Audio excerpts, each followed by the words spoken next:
Yeah, round lip, roll, leather bound chairs. So out of cigars, hang stick in the air. Cigar Milk, the host with most, sparkling my guest. A legendary face with stories to spare.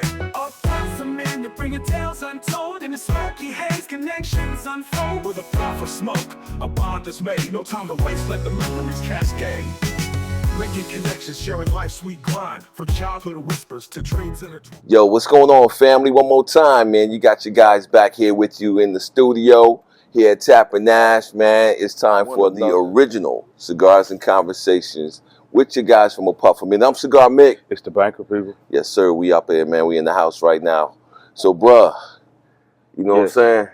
Do we want to tell them what we smoking first, or do we I think that's appropriate. I think that's appropriate. Yeah. Well, we also said it at the top. We was gonna remind everybody every time, man.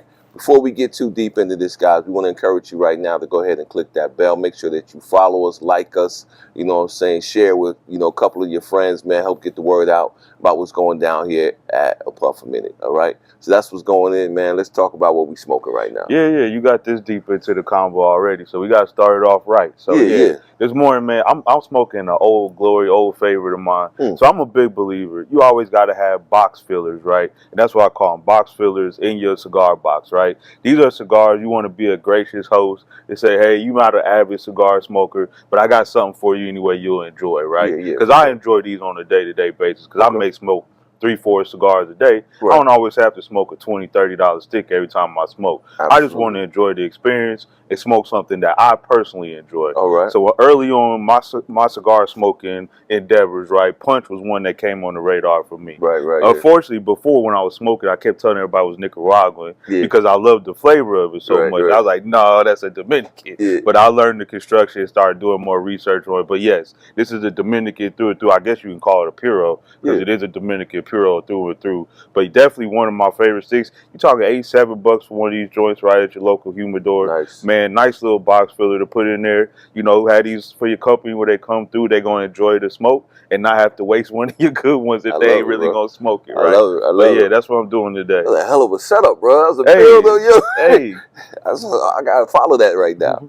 Well, basically, you blessed me with this one that I'm smoking right now, man. But you also know this is one of my favorite sticks. You know what I'm saying? I just love the blend on this bad boy. It's the Aroma de Cuba Mi Amor. I've smoked this on the podcast before in the past, man. And I think one of my good stories that really bonds me with this cigar, man, because it was actually one of the first boxes of cigars that I bought, like a full box, right? So I remember wifey and I, we was down in the Dominican Republic, man, and we was hanging out, and I remember her telling our driver one day, it was like, hey, my husband really loves cigars. Or is there any place around here we can get some good cigars? I wasn't buying none of that, those quote unquote Cubans on the beach. You know what I mean? So we end up going to this cigar retailer lounge or what have you. That the guy was like, oh, I know this great place, and that's the first time I learned about La Aroma de Cuba, right? So basically, when I was talking to that proprietor down there. And this was years and years ago, by the way, man. But when I was talking to him down there, he had explained to me that, the name of, because I asked him, I said, Aroma de Cuba, does that mean these are Cubans, right? Like that time, right? And he explained to me, no, it's actually Cuban seeded. Yeah. You know what I'm saying? So it's actually, it's a Cuban seeded, Mexican wrapper, basically, and then the fillers, and, it's like an array of, premium Nicaraguan tobacco as well. But that's really how the name came about, like Aroma de Cuba, man. But the Mi Amor, man, is one of my favorites, in that lineup. Something that I, enjoy from time to time, man. That's what's up, man. Serendipity. I always say that, man. Yeah, absolutely, absolutely, man. It takes me back, man. You know what I'm saying? And I remember bringing that box back, by the way, because at that time we had a little group here. That we used to get together and smoke and things like that. And I would sit down and, every week, when we would go to somebody's place to smoke, we supplied the cigars. So I remember breaking those out for some fellas one time. Be like, hey, tell me what y'all think about these, man. So that's just good times, bro. Yeah, real talk. Yeah, that's what's up, man. So if I seem a little drained today, bro, this has been one of the most whirlwind weekends, for Cigar Mick, bro, because I've been out and I've been busy, man, and but there's a lot more work to do. Yeah. So we got to keep it moving. I don't think you sat down. Nah, man, it's been crazy. I did manage to get in a quick round of golf yesterday, in the morning, but that was at the expense of sleep, right? Because, I probably only had about 4 hours sleep before I had to get up and meet the guys to get out there for that. But that was fun as well, man. But it's just always when you play your best round. Yeah, actually, it was, yeah. When you be dragging and don't really feel like going, but it seems like when you be hyped and ready to go, like your nerves is on edge or something. Because you're not thinking about it. You're just like, I'm just here for the fellowship. Yeah. You know what I'm saying? Then you end up shooting a great round, man. So, and I did have a good day yesterday, so I'm good with that. That's what's up. But yeah, bro. So just to, talk about it a little bit on Friday night, right?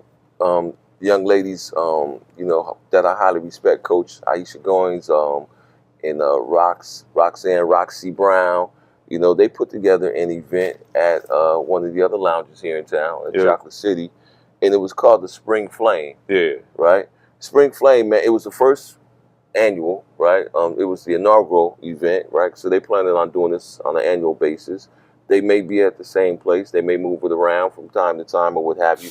But it was really cool because of the premise of what they were doing, right? They literally set out to gather all of the cigar groups, right, in the Las Vegas area to come together and to, basically kind of almost have a little convention, right? A mini convention, so to speak, man.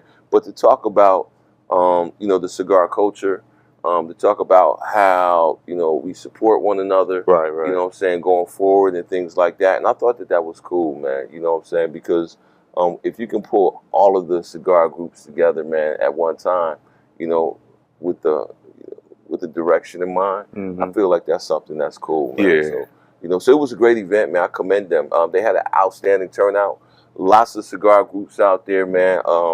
Just to name a few, and this is, if you're in this Las Vegas area, these will be familiar to you. But we had the Sin City Cigar Society that was there, right? We had the Cigar Gurus that came out thick, you know what I'm saying? A lot of Cigar Gurus was out there. We had the Astronaut Cigar Group that was there. These guys are getting ready to go on a camping trip next week, man. That's a really cool outfit right there, man. They go out in nature, man, and they enjoy cigars in different environments. So that was really cool. We had GTG that was there, right? Good Time Gang, one of the chapters that's local here. We also had Smoking Aristocrats. And actually, Smoking Aristocrats don't even have a chapter here in Vegas, right? But these were some of the cats that came down from the Bay Area, and some of them came from Texas, right? So that was cool as well. And then we had, who am I missing? Oh, we had the firm, the cigar firm out of LA. You know what I'm saying? That was out there as well. So, and you can bring a lot of people together, man, because at the end of the day, one of the things that I said multiple times throughout the night is that we're better together, right? And I'm gonna quote my man Sweet Lou, man, because he kept saying it's not a competition, it's all an addition. You know what I mean? So again, if you can bring everybody together, man, like that, that's what it was, right? Because at the end of the day, what do you want, right? Do you want a clique or do you want a culture? You feel me? So I felt like this was really culture promoting, and shout out to everybody that showed up for that event. If you didn't make this one, hopefully you'll make the next one. And that's all I'm gonna say about that, man. That was cool. It was a good time. It was a good time, man. The two-man show was in the building with a puff a minute. Yeah. We had a good time. It was good to see everybody fellowship, and especially out of their own habitat, right? We get so stuck on our home base. We don't want to travel, go to other places, but we got to support the entire cigar community. And I think that's what it showed more than anything, right? We supporting each other. We supporting what we doing in this Leaf game, between the SOTLs or the Sisters of the Leaf and then the Brothers of the Leaf as well. So just supporting that whole movement, right, and doing what we do together is a lot better experience. I know we've met some of the best people just going around the country and doing our thing with the cigar stuff. I know you're going to talk about it later in the show, some stuff coming up. But yeah, man, that's been one of the best things about what we've done with A Puff a Minute is having those experiences with other groups and getting fellowshipped and all that stuff. Because we could be sitting in the backyard like we always do, right? Exactly. Mick, come through, Jaron, I'm coming through. You know what I'm saying? But this is so much more fun and enjoyable to fellowship with other good folks around this thing we call the Leaf, right? And just really enjoying the experience. Exactly. You know what I'm saying? Smoking cigars is better when it's a community affair, right? Yeah. So, I will touch on some of those events that are coming up. I'm going to do it right now, man. You know what I'm saying? I'll do it at the end, but I'm going to do it right now. Yeah. So, obviously, you know, we want everybody, we want the whole community to show up, right, for Torch LV. Yeah. Right? Torch LV is going to be right here in Las Vegas. That is going to be on May 3rd, right, at the Government Center. All kinds of acts, man, that's going to be coming out for that, man. You know what I'm saying? Jazz musicians, you know, R&B musicians, funk musicians, you know what I'm saying? When I say that, I'm talking about the Stone City Band, Rick James' original band. They will be in the house getting down. Jeff Bradshaw, you know, jazz saxophonist is going to be in the building. So it's going to be a lot that's going on. Plus a lot of our, you know, talented local acts here in Las Vegas, right? There's going to be cigar, you know, vendors out there. You know, I believe they're going to be giving you cigars when you come through the gate anyway and stuff like that, man. But it's just going to be a full day, man. I know they plan on having some spirits out there as well, as, you know, and also including a whole array of different vendors, you know, that are cigar industry adjacent. You know? So that's going to be a great day, man. Music, sunshine, cigars, what more do you want? You know what I'm saying? Hanging out in Las Vegas for the weekend. So if you haven't already gotten tickets for that, I'm going to let you know that you can get those tickets. Now, normally, I'm going to tell you, there's two places you can get those tickets, right? I gotta say, you know, that go to torchlv.com, right? But we got our name back, doggone it. A minute. Right? We got our name back. A while ago, somebody, you know, basically infiltrated a pufferminute.com, okay? So we have been using a pufferminute.biz, right? They're both live right now, but I'm going to encourage you, you can go to a pufferminute.com and find tickets for that as well, all right, for Torch LV, all right? Secondly, a week after Torch LV, all right, a Pufferminute is going to be represented in New York, all right, for the Enthusiast Report, right? The cigars, wine, and spirits tasting that they're going to be having there. So we want to invite everybody to come out to that one as well. You can also find those tickets, okay, on apufferminute.com. Also, you can go to Eventbrite. But if you do go to Eventbrite, right, make sure that you use the special code PUFF, right, so you'll be able to get a discount on those tickets, all right? So that's all our people that's on the East Coast, man. Not just all, but the West Coast as well, if you're willing to make that trip with us. But we're going all the way to New York City, right? It's going to be at this Fly Country Club in New York, man. All the details are on the website. All the details, you know, you can find it on our social media, but we want you guys to make sure you come out and join us for that event as well, okay? And then Enthusiast Report, you know what I'm saying? They're so nice, they're going to do it twice. Right, you feel me? So there's also going to be the event in Newport Beach, man, with the one that we normally attend, right? So Newport Beach, the cigar, wine, and spirits tasting in Newport Beach is June 27th, I believe, but it's in, you know, towards the end of June. Tickets are also available. Again, go to apufferminute.com, find those tickets, all right, and come out and join us for that. We were there last year, man. It was an outstanding fun time. We had a huge representation from the home lounge here, Tapping Ash, that came out as well. So again, we're inviting everybody to come out, man, and party with us for that weekend as well, right? Those are the things that are coming up immediately. Now, I'm not going to go beyond that right now because we got events that's happening in June. We got events that's happening in August that I know of right now, you know, and a whole lot of other stuff that's going down. But that's what's going on. We want to make sure that we get the word out to you guys. Torch LV, right, and Enthusiast Reports, cigar, wine, and spirits tasting both in New York City and, okay, in Newport Beach. Whew, that's a lot. Whew, help me out, bro. Do some talking. Yeah, that's what I said. There's more coming up after that. Like I said, we're going to try to be at Rocky Mountain Smoke Fest in August. And right behind that, you know, they don't stop because then we'll have big smoke festivities happening probably mid-November is when they usually do it. So it don't stop, man. That's why I say this cigar thing is a lifestyle, baby. It is. You know what I'm saying? It don't stop, man. There's always something going on, man. And again, we try to get as much in as we can. Yeah, absolutely. You know what I mean? So yeah. Pufferminute gonna be in the building somewhere. Pufferminute, baby. That's what's up, man. That's what's up. So, you know, lots of things to talk about. I also want to shout out. You know, I was here last night hosting here, Tapping Ass Soul Saturday, right? A little bit different, right? There was a jazz trio, right? 3 young guys, man, from USC that came out here. Their name is Fauna, Fauna. But it was the smoothest, silkiest night, man. You know, I got to be jazz cigar Mick last night. You know, like I felt like getting my skiddly wow on the mic. You know what I'm saying? Shooby doo. I mean, it was a different vibe, man. But you know, everybody that was in the building was really feeling it, you know, and loving that vibe. And I tell you, man, it's amazing to me, right? Because, you know, jazz is truly my first love, right? Anybody who thinks they know cigar making, you don't know that jazz is my first love. You really don't know cigar making, man. I've been into jazz, like straight ahead jazz, since I was a shorty. I come from a family that is very, very, you know, a whole lot of jazz musicians and things like that in my family as well. You know, and I even played some things back in the day. But it's just my first love. I can flow with anything, you know, but jazz is my first love. So to see these young men in here keeping jazz traditions alive, because again, it's not as populous, you know what I'm saying, as it once was, right? So again, now everybody wants to, you know, R&B. Everyone. Matter of fact, I feel like music has been on the devolution for a long time, bro. 'Cause right now, man, it's all about shake your booty and you know, and this, that, and the other, and all that type of stuff, right?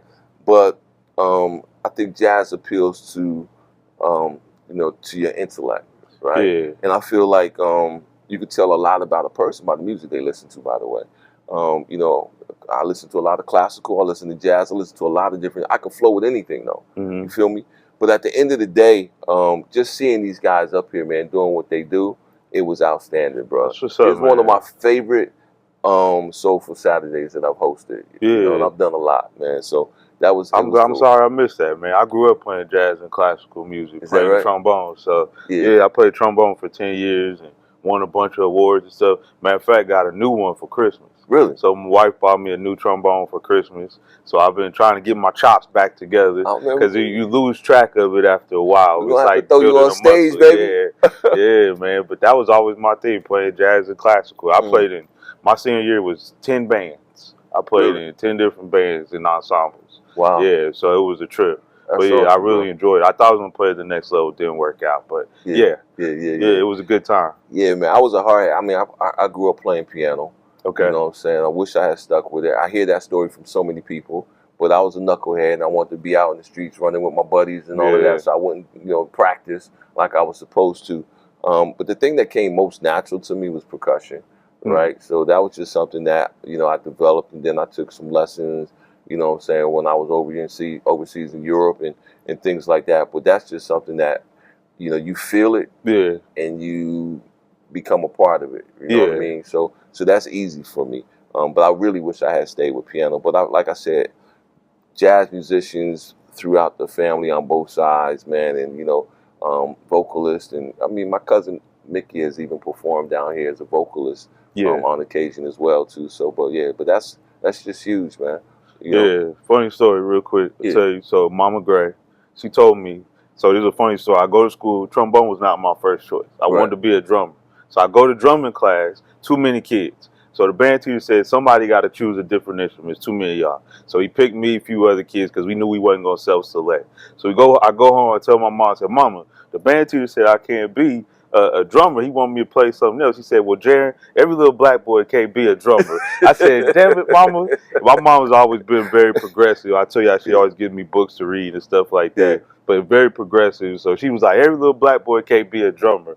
And I went through a few different instruments before I landed on trombone. I figured out I got like carpal tunnel from birth in my fingers, so I could never get the trumpet, saxophone to work. I was like, okay, I can do a slide. That'll work. Wow, yeah, that's what's up, bro. That's what's up.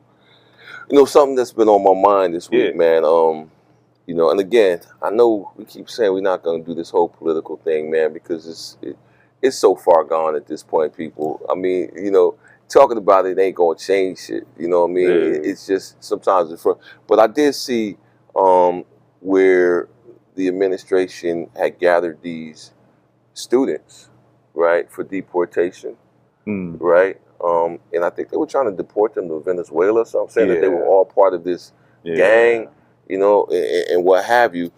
And, you know, what's interesting, I know that there was a district judge that said you can't do this, you know, so on and so forth. But at one point, it seemed like it was going to happen anyway. Right. But the thing that I find interesting behind it is the act that they were citing in order to be able to do this, right?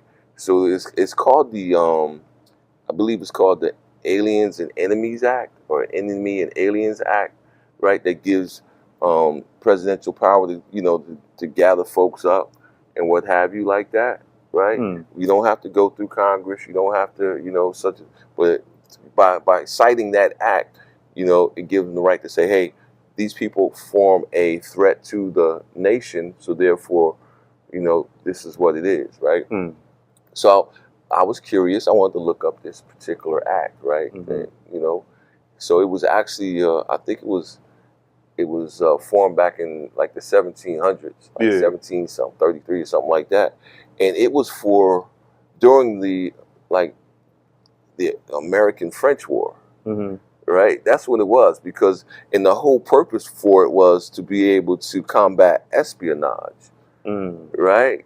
Catching spies and such and blase, right? But I'm like, okay, that's interesting. But then you go a little bit further and you find out the only other time that it was used, right, was during World War II after Pearl Harbor, okay, where the government gathered up a bunch of Japanese Americans and threw them into internment camps. Right? Now, to me, here's the piece of it, man, that blows my mind, is that in America, we have amnesia.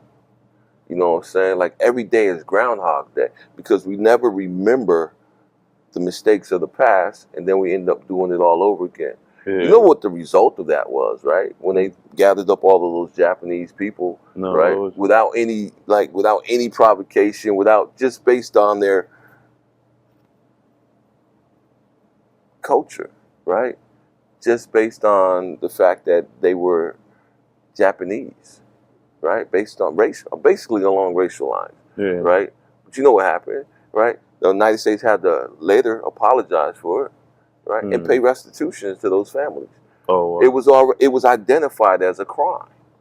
See, so you don't pay restitution unless it's a crime, right? Right. So again, it was criminal, but here we are doing it all over again, bro. Under the same premise. Well, they look different, they sound different. We think they might be gangsters or what have you. To me, it's just weird, bro, and that's the problem. I feel like, in America, is that we never remember the atrocities of the past, right? That's the reason why the Board of Education is under attack. You know what I'm saying? You know what I'm saying? Because we don't have education in this country. We have myths. You know what I'm saying? We have myths that we abide by. Like, Christopher Columbus discovered America, and he never set foot on this America, by the way. You know what I'm saying? So maybe Central, or he was in the Caribbean. Yeah, in the Caribbean, but you know what I'm saying? But we base everything on myths, man. But I just wanted to say that, bro, because it kind of, when I was looking at that, I'm like, well, how do they even justify doing this? And then I found out, oh, it's the Alien and Enemies Act. Okay, well, what's that about? I wonder who brought that lawsuit back then, right, for World War II, because I know now one of the bodies that tries to help protect us the most, right, is the ACLU. And I think the numbers right now, they're tracking to do 3 times as many lawsuits as they did during Trump's first administration. I think it was, don't quote me, it was like 400 something lawsuits his first administration. They're already up to over 1,000. So more than 3 times, I would say. That's already over 2 times the amount of lawsuits they had in an entire 4 years. They've got in 3 months. Wow. Right? With 3 months of him serving as our president. Man, like I said, it hasn't even been 100 days yet. I'm just like, it's close, you see, the closer we're just over it. But to see so much so fast, I mean, it's desensitizing, because you can't keep up with it. And it's like the lawsuits don't go anywhere because unilaterally between, those 2 guys, decisions are being made. Unilaterally. And the reason all these lawsuits are coming forth, and not just from the ACLU, but Congress themselves have been suing the president and saying you have done this illegally, right? You're going against the whole process, right? Basically saying you're supposed to bring that to the Congress, bring that to the House, let us make a decision on, we vote on it. That's something we have to do. You don't get to do that unilaterally. So the only power they have now is to actually just go back and sue him. But it's the same thing he did in business, right? He said, I'm not going to pay you, sue me. Yeah, right. I'm not gonna pay you. Sue me. Well, I'll build another hotel. You remember? You remember during the first the first reign, when there was a big question about election interference and things like that, right? And they had the whole commission and all of that type of stuff, Yeah. right? Okay. So, what was it? Whose report was it? I want to say Warren report, but that was Kennedy, I think. But whatever, Comey, I guess it was, right? I guess I can't remember who. It's just too much to keep up with. But anyway, at the end of it, it was like, you know, they didn't expect anybody to read the actual report. Right? Oh, yeah. So they found them not guilty. But then when you go back and you read the report, it was literally saying that there was collusion. Mm-hmm. That was the word that was used. That there was collusion, right? So that, but they didn't do anything. And he's like, well, we're not going to do anything. But he went in front of the Senate, right? The Senate Judiciary Committee or whatever, and he said, however, you know what I'm saying, I'm not saying that there's no guilt there, but you have to wait until after he's no longer sitting in the presidential seat, right? Mm-hmm. To, you know, bring charges, anything. right? Yeah. So what happened afterwards, right? There's a flood of all of these charges that came about, right? And then eventually, like, everything has died down. But now, then Congress came back and said, well, basically, a sitting president, right, or someone who has sat in the presidential seat can do no wrong, Mm-hmm. right? So, yes, you're correct. Ain't shit Congress could do right now. Yeah. They can create lawsuits all day long, Yeah. but they're not going anywhere, right? No. Because the position that he sits in right now, Mm-hmm. it's impossible for him to break the law, Yes. right? Yeah. According to the law. Yeah. See what I'm saying? He's above the Yeah. law. And that's why he said, like, what he told the governor, what was it, from New Hampshire, I think it was. Mhm. It told her, we're gonna cut off your funding if you keep pushing these DEI initiatives and LGBTQ initiatives. Like, we're gonna cut off your funding. They already did to you know, a few colleges right now that I heard of, man. They cut off their funding. You know what I'm saying, for various reasons. You know, mostly along gender lines, but you know, things like that. But they cut off their funding. So yeah, man. It's a trip, man. But yeah, it was interesting to hear because I just got some insight about all this stuff the other day, and I was just like, man, 1,000 lawsuits, right, from the ACLU. Then you talking about however many Congress has submitted on our behalf, right? Because they represent us, right? They supposed to be our mouthpiece. Supposed to be, right? Yeah. And that's the intention. There's good ones out there. There's good politicians out there, even if sometimes they don't always vote with my views per se. They're still good politicians because they representing, you know, the people that they should be representing. Right, and I'm like, that's fine. You're just not my cup of tea. Yeah. But at the same time, like, I'm going to support them because they're good politicians. That's what you want to see. Somebody that's going to fight and wants to listen, wants to learn, and be a real leader. We don't need nobody falling in line. And that's what's happened with this whole, you know, what we dealing with right now, just people falling in line. Yeah, yeah. They like sheep to the slaughter. Well, when you're fighting with one hand tied behind your back, man, right? It's supposed to be 3 equal branches of government. That is not the case anymore. No. Right? Mm-hmm. So again, now, I mean, where we are today is someplace that we've never been before, right? It's uncharted territory, right? And, you know, like I said, it'll end how it's going to end, but we'll see. Yeah. Yeah. It's a trip, man. It's a trip. Crazy times we live in. It's like this whole wait and see mentality. Everybody out there waiting for the price of eggs to go down, waiting for interest rates to go down. Yeah. I was like, it ain't going to happen. Right. It's not going to happen. Don't be looking for a flash in the pan, a magic bullet, whatever you want to call it. It's not going to happen. You better get real with the times and understand that there is still opportunity out there. You can't be downtrodden by what's going on around you. There's still a lot of opportunity to make moves and make things happen. A puff a minute not going to be sitting around on our hands pussyfooting. Absolutely. It's just not going to happen. Exactly right, bro. Making moves. That's the reason why I look tired, I sound tired. You know what I'm saying? Whatever the case is, because from like sun up to sundown, bro, I'm out here grinding, man. You know what I'm saying? Trying to not just build, man, but to try to sustain, you know what I'm saying, a semblance of a future. Right. You know, so at the end of the day, man, you can't. This is not the time to sit on your laurels, man. This is not the time to just key, you know, the world away, man, and just sit back and be, well, It ain't touched me yet. It ain't touched me yet. When it touches, it's gonna be too late. You know, at the end of the day. So, you know, I can't remember exactly verbatim, but you know, there's a verse in the Bible that says, "Work while it's yet day, while it's still day." Right? There's an opportunity, you know what I'm saying, to make moves until that opportunity is no longer there. Yeah. You feel me? So, I mean, now is the time, man. Now is the time. Whatever, like I can't, you know, say it enough. Community. Whatever your community is. Yeah. You know what I'm saying? Community. We talk about the cigar community, right? We talk about the black community. We talk about but community, man, at the end of the day, it's going to be community, right? That's going to be able to navigate through the roadblocks that are going to keep coming. Yeah. Right, regardless. And I'm not just saying that you got to be in one of those communities, but you got to find a community at the end of the day. Right. You know what I mean? So, yeah. And that's what it is, man. Like, we find that community. What does community really mean, right? It's people like-minded that come together. So it's like, if you already got that, that's the best thing out there, right? And we got to meet where we got to meet each other where we at. Stop BSing about, oh, they go to Chocolate City and I go to Tappan. No, what do? We went to Chocolate City. You know what I'm saying? You can't be like that. Yeah. No, you're 100%, man. So here's the thing. I'm glad you said that, right? Because, you know, and some people won't appreciate this piece, but I'm cigar maker. I don't really care, right? So at the end of the day, we have people out here who are always championing, despite everything that's been going on in the country, people who still champion DEI, right? Oh, yeah. Okay. So DEI is diversity, right? Equity and inclusion. Inclusion. I'm going to say it again.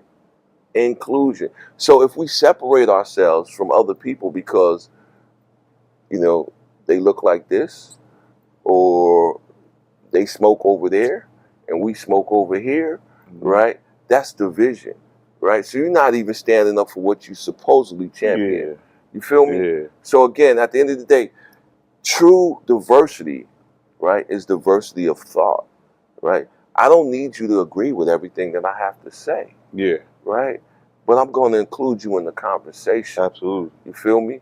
And I'm going to see you as an equal while I'm doing it. Right? My way is not necessarily the byway, the highway, or whatever. You know what I'm saying? Whatever. So at the end of the day, man, you know, we have to, you know, learn how to put differences aside. I don't care if you are on this side of a political argument or the other side of a political argument, because at the end of the day, all politics is bullshit. Yeah. I'm sorry. I don't care if you're Democrat, Republican, whatever, right? There's fault to be found on both sides. Absolutely. At the end of the day, right? So, you know, so what we need to do is be able to have a communal conversation where we can figure out what's the best course of action for the masses, right? Again, that's why I commend what those ladies did down the street. You know what I'm saying? That because, again, they brought that whole community of cigar culture together, and they said, yo, how do we move forward, right? How can we make a big impact, you know, in this city as a cigar community? I thought that was awesome, bro. And if you don't mind, I'm going to say a personal comment between a conversation you and I had. It's nothing bad, but definitely you made the comment that it may not have gotten pulled off the same way if someone else was doing it, right? And us in particular, say a Puff Minute wanted to organize that same event. It might not have had the same look and feel and camaraderie and all the people coming together. So to have Aisha and Roxanne do it, man, power. Power. We talking about diversity, equity, inclusion. It's not a well-known thing to have women smoking cigars and hanging out in the lounge. It's supposed to be the men's thing, right? We sitting on the leather couches and, you know, all the wood everywhere and drinking whiskey. That's not a woman thing, right? But for them to do that and pull that off, and for it to be as successful as it was, all I could do is everybody looking for the next time.